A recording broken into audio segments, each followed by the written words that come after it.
I did everything that I could, obviously.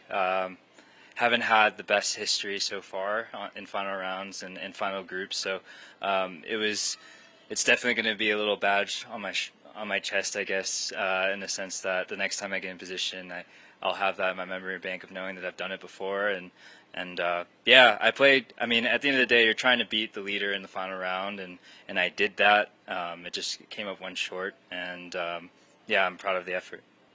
You learn from all of those times, and I guess it can be pretty uncomfortable.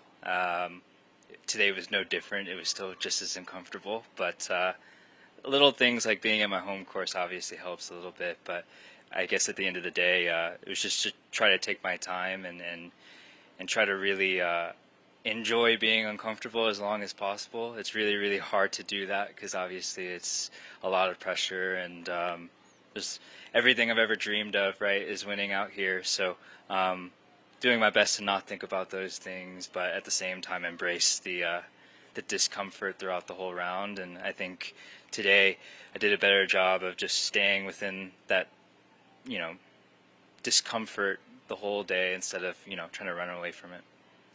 Absolutely. I mean, it's definitely a confidence boost moving forward. I'm obviously disappointed, but at the end of the day, JT played well. He played well all week, and you know, I played as well as I could have. Obviously, there's some missed opportunities I could look back on, but the fact that we get to go and play the Zozo, and I know there's a lot of players that would like to be there and won't be able to. So it'll be a fun challenge.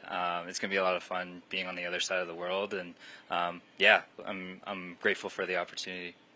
Yeah, I mean, obviously, this being one of my home courses, it's I have a decent amount of memories of stuffing it close to beat some of my buddies, but obviously this is a very different situation.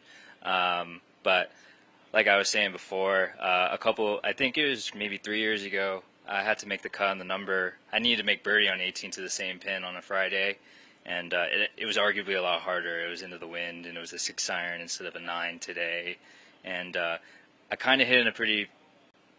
It wasn't the exact same putt, but it was kind of a similar spot on the green, and made that putt to make the cut on the number. And you know, even though it wasn't the exact same shot, it was kind of in my head as I was going into it. And at the end of the day, if you told me on Monday that I'd have a shot to put pressure on JT on a Sunday on the 72nd hole, I would have taken it. And yeah, that was the last thing I thought, and tried to stuff it. And luckily I did.